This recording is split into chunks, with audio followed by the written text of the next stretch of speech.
Hello students, ये आपका part 18 video है और पार्ट 18 वीडियो में प्रश्नावली 10.6 पे और क्वेश्चन नंबर है 8। कह रहा है एक त्रिभुज ए बी सी के कोण ए बी और सी के समद्विभाजक इसके परिवृत्त को क्रमशः डी ई एफ पर प्रतिच्छेद करते हैं। तो चलिए मैं यहाँ पे क्या कर लेता हूँ, एक त्रिभुज ले लेता हूँ, इसका नाम देते हैं ए बी सी। ठीक है, इसका नाम देते हैं यहाँ पर ए बी सी। यह आपका एक त्रिभुज हो गया।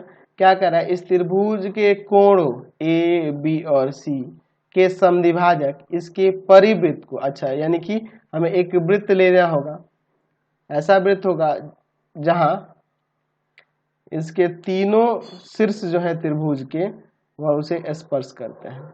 ठीक है, इस प्रकार से समझ गए। अब देखिए हम लोग तीनों कोणों के समद्विभाजक को लेते हैं। एंगल ए का समद्विभाजक इस परिवृत्त के बिंदु डी पर प्रतिच्छेद कर रहा है, देख रहे हैं। फिर उसी तरह से एंगल बी का समद्विभाजक इस परिवृत्त को बिंदु ई पर प्रतिच्छेद कर रहा है। अच्छा, और उसी तरह से एंगल सी का जो समद्विभाजक है इस परिवृत्त की सीमा पर, कहाँ पर, तो बिंदु एफ पर प्रतिच्छेद कर रहा है। अब इनसे बना हुआ ये डी ई एफ से बना हुआ एक त्रिभुज होगा। यहाँ इस त्रिभुज का नाम हो जाएगा डी ई एफ, है ना जी। तो इस त्रिभुज के जो कोण होंगे, इस त्रिभुज डी ई एफ के जो कोण होंगे, डी ई एफ का कोण डी ई और एफ जो होंगे क्रमशः, यहाँ कह रहा है कि सिद्ध कीजिए कि त्रिभुज डी ई एफ के कोण ये होंगे 90-1/2 एंगल ए, 90-1/2 एंगल बी और 90-1/2 एंगल सी। ये हमें सिद्ध करके दिखाना है। तो चलिए पहले लिख लेते हैं दिया है, क्या क्या दिया हुआ है। तो दे रहा है यहाँ पर कि त्रिभुज ए बी सी के कोणों ए बी और सी के समद्विभाजक इसके परिवृत्त को क्रमशः कहाँ कहाँ, डी ई और एफ पर, क्रमशः डी ई और एफ पर प्रतिच्छेद करते हैं। ठीक है, तो सिद्ध करना है, क्या सिद्ध करना है कि आपका एंगल डी जो होगा वह क्या हो जाएगा 90-1/2 एंगल ए, और एंगल ई जो होगा 90-1/2 एंगल बी, और एंगल एफ जो हो एंगल एफ जो होगा वह होगा 90-1/2 एंगल सी। ठीक है, चलिए अब हम लोग इसका प्रमाण देखते हैं। बहुत ही सिंपल सा क्वेश्चन। प्रमाण देखने के लिए मैं इसमें क्या कर लेता हूँ, कोणों के कुछ नाम मान लेता हूँ। यहाँ पे मैं एंगल 1, इसे एंगल 2 कर लेते हैं, यहाँ पे एंगल 3 ले लेते हैं, और इसे मैं एंगल 4 ले लेता हूँ, ऐसे। ठीक है, अच्छा हम लोग यह देख रहे हैं कि एंगल बी का समद्विभाजक यह बी ई है और एंगल सी का समद्विभाजक सी एफ है। यहाँ पे लिख सकते हैं कि चूंकि बी ई तथा सी एफ क्रमशः एंगल बी तथा एंगल सी का समद्विभाजक है, तो जब ये समद्विभाजक हो रहा है तो यहाँ पे एंगल 3 जो हो जाएगा यह हाफ हो जाएगा एंगल बी का।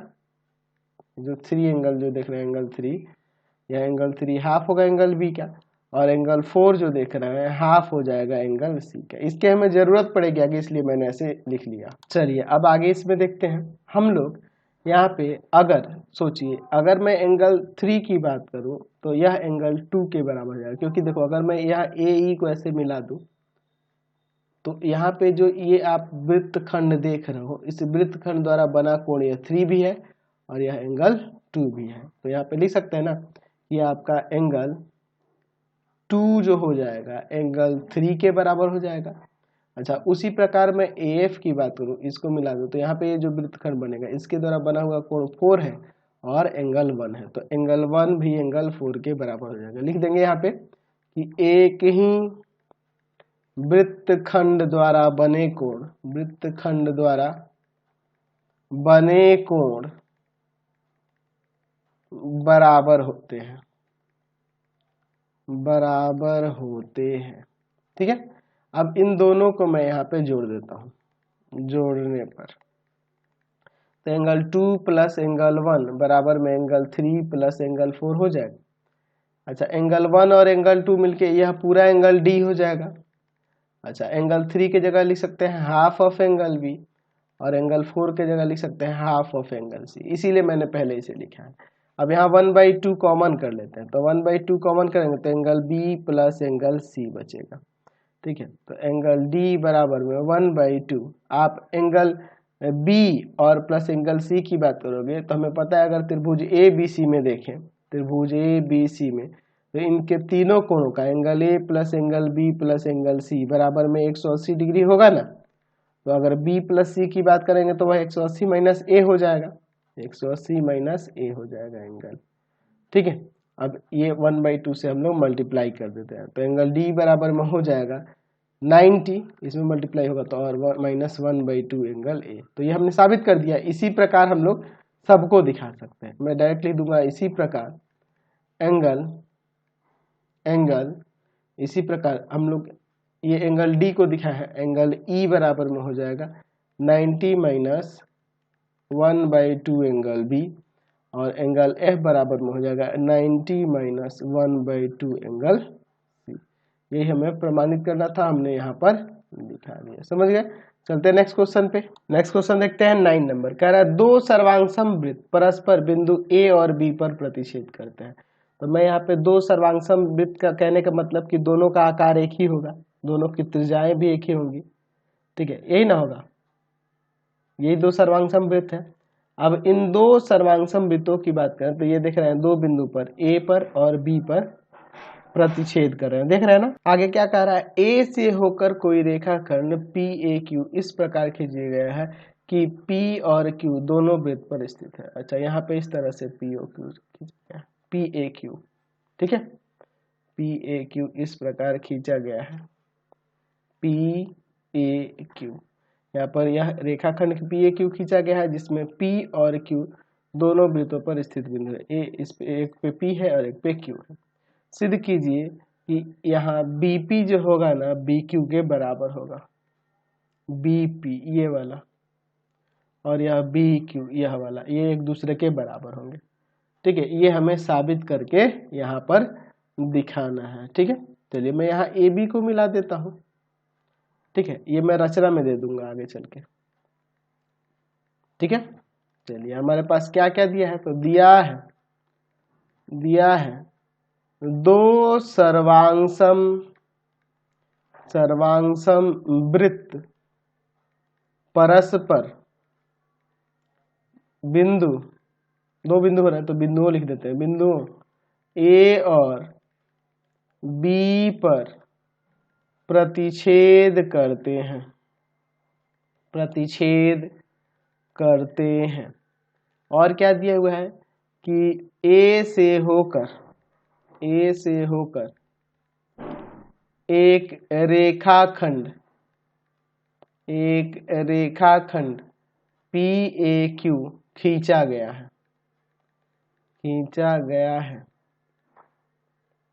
है ना।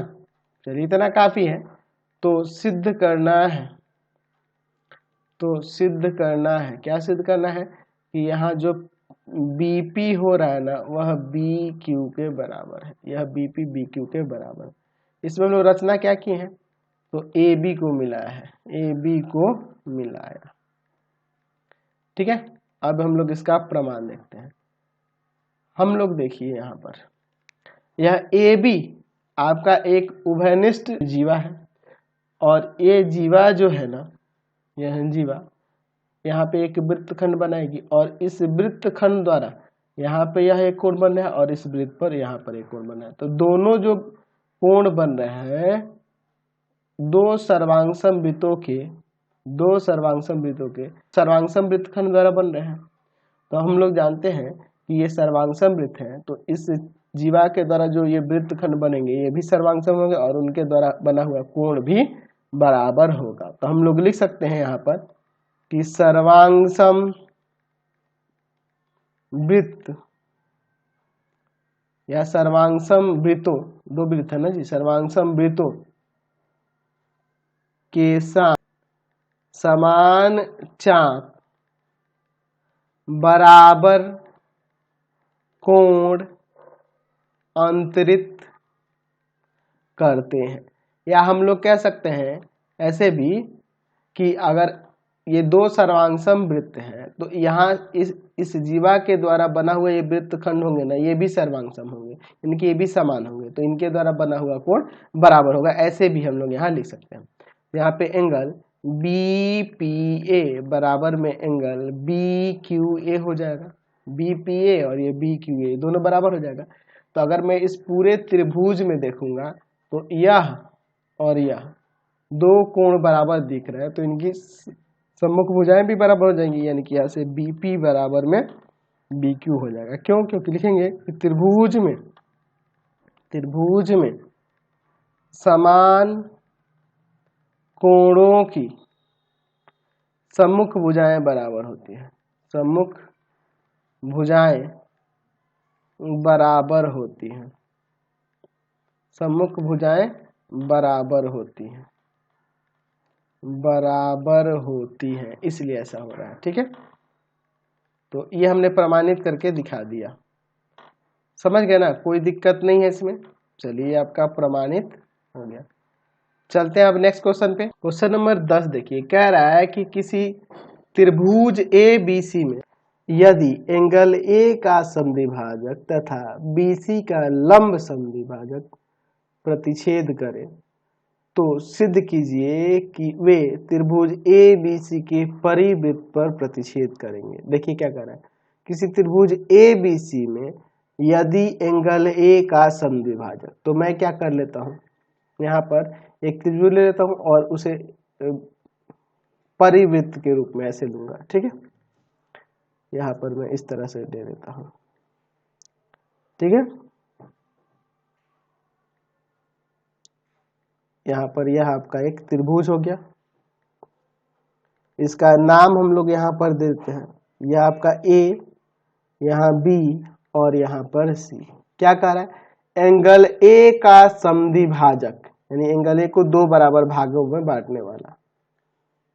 ठीक है, ठीक है, एंगल A का समद्विभाजक तथा BC का लंब समद्विभाजक, यानी कि यह BC पर लंब भी है और इसको दो बराबर भागों में बांट भी रहा है, इस तरह से प्रतिच्छेद कर रहा है। यह इस कोण के बराबर है और यहाँ पे ये इस पे लंब भी है और इसको दो बराबर भागों में बांट भी रहा है। तो सिद्ध करना है कि वे त्रिभुज ABC, यानी कि हम लोग इसकी बात कर रहे हैं, यह जो जा रहा है आपका समद्विभाजक, इसकी बात कर रहे हैं, त्रिभुज ABC के परिवृत्त पर प्रतिच्छेद करेगा, इसी के परिवृत्त पर ये प्रतिच्छेद कर रहा है, ये हमें दिखाना है। तो अगर मैं इस बिंदु को D ले लेता हूं तो मुझे दिखाना होगा कि D, ये जो D है यह BC के लंब समद्विभाजक पर स्थित है, तभी ना ये इस त्रिभुज ABC के परिवृत्त पर प्रतिच्छेद करेगा, हमें यही ना सिद्ध करना होगा।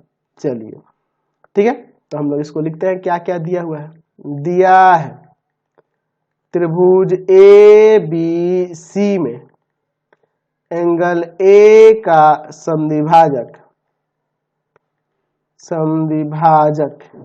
एंगल A का जो ये समद्विभाजक देख रहे हैं, त्रिभुज ABC के परिवृत्त को बिंदु D पर प्रतिच्छेद करता है। ठीक है, तो सिद्ध करना है, क्या सिद्ध करना है कि D BC के लंब समद्विभाजक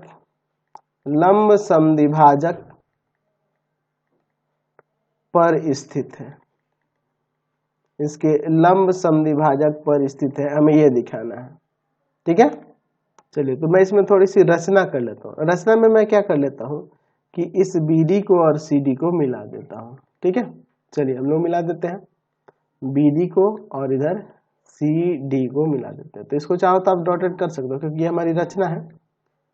ठीक है, अब हम लोग यहाँ पे लिख देते हैं रचना में क्या किया हमने, BD और CD को मिलाया, ये हम लोग काम किए हैं रचना में। चलिए तो अब इसका प्रमाण देखिए, प्रमाण में देखिए मैं इसको प्रमाणित करने के लिए कुछ कोणों के नाम मान लेता हूँ। ठीक है, उससे आसानी हो जाएगी यहाँ पर बनाने में। यहाँ पे एंगल 1 ले लेता हूँ, इसे 2 ले लेता हूँ, और इसे मैं एंगल 3 ले लेता हूँ, और इसे मैं एंगल 4 ले लेता हूँ। ठीक है, इससे आसानी हो जाएगी बनाने में।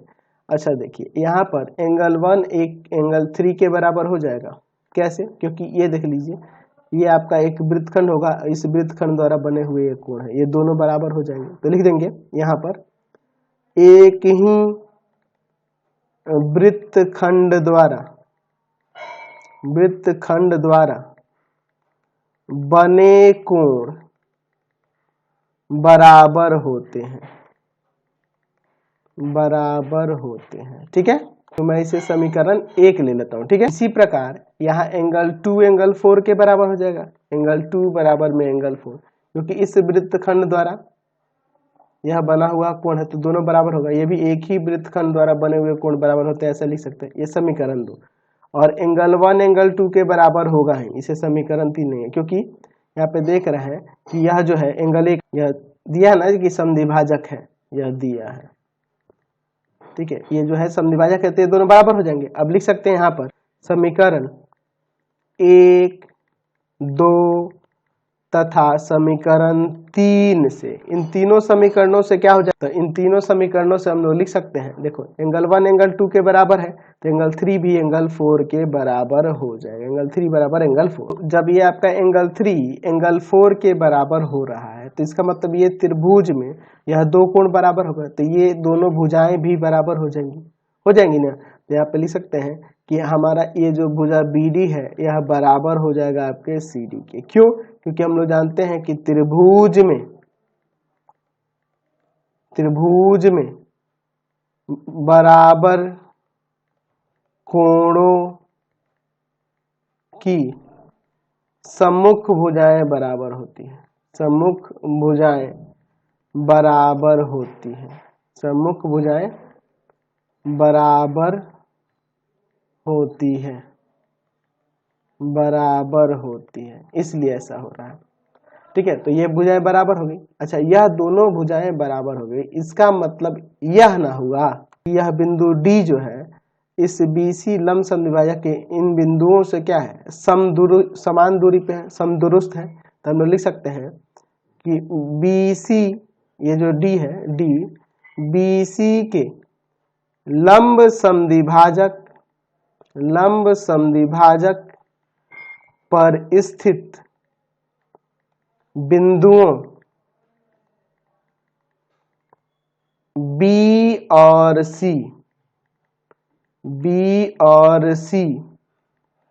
से समदूरस्थ है। समदूरस्थ का मतलब समान दूरी पर है, तभी ना यहाँ BD CD के बराबर हो जाएगा। ये यहाँ से और यहाँ से समान दूरी पर है, इसका मतलब यही ना है। यहाँ लिख सकते हैं कि अतः बिंदु D BC के लंब समद्विभाजक